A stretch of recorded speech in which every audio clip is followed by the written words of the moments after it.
Hello world, welcome back to another tutorial. This is the ball card man. Today we'll learn a simple and knacky flourish. It's called the card dribble. Most magicians and cardists like to do this, and it does impress just about anyone. So today I'm using my old trusty bicycle rider backs, the black deck. For this, I would recommend you start practicing with a decently used deck, not something that's really soiled out, but something that you can still do a decent fan with, and that will easily make it easier for you to practice this move. Once you get more familiar with it, then using a new deck wouldn't be a problem. The most trickiest part is when you are catching the deck. Okay, that's when the cards start sliding around. So if you're using a very new deck, you'll start dropping cards all over the floor. You start to learn the dribble by first learning the riffle shuffle.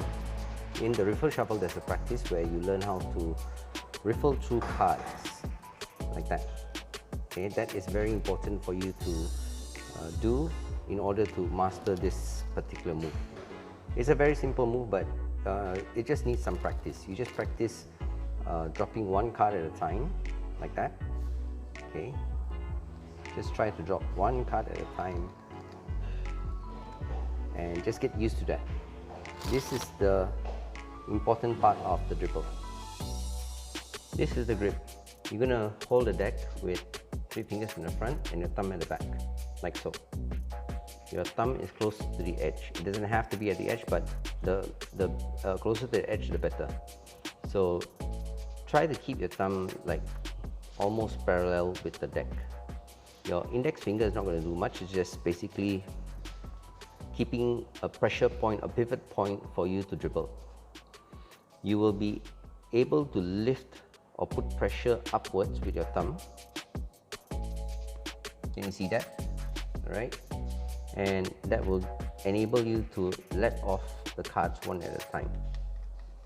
Make sure it's a firm grip, not too tight a grip.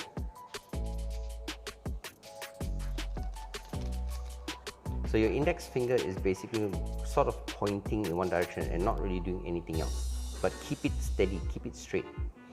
Your thumb is doing all the work. Your thumb is going to pull the pressure and it's going to pull the whole deck like that. So get used to this also. Get used to your thumb moving in that way, in that manner. Just pull it up and slowly with your thumb, you start to riffle off. Now, as you can see, when you're dribbling, you're bowing the deck, and this bow will slowly become more apparent, and what you just need to do is just flip the deck around and continue your practice like that. So get used to this process. Now, this hand position is going to be very useful when you start learning the Anaconda, because the Anaconda, you also have the same exact position as you are riffling through the deck, but you're bringing it higher. So this practice of the dribble will be your base for the Anaconda. Now, your left hand is going to be in a kind of a bow position, like you're holding a bow.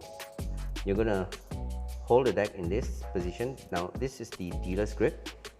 You're going to take your pinky and move it to this end.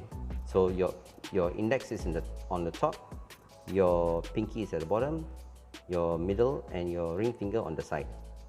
Your thumb is not really going to be doing much, but just so you know, this is the dealer's grip, this is a modified dealer's grip, and this is the elevated dealer's grip. So now, you start off with an elevated dealer's grip. If you're not too sure how to position, or just get used to it by holding the deck in this way. So you're having your thumb here, your 2 fingers, your index and your pinky. So you basically have a firm grip on your deck. Get used to that position.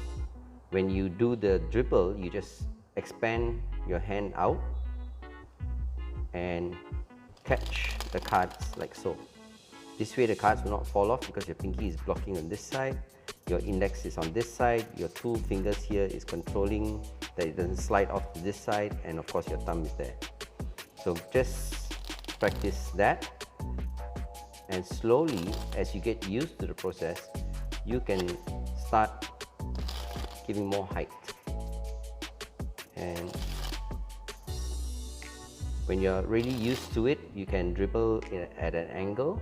When you know how to control the pressure, try very much to keep the pressure even when you're releasing the cards. Keep it as even as possible. When you do the Anaconda, it'll be a similar process.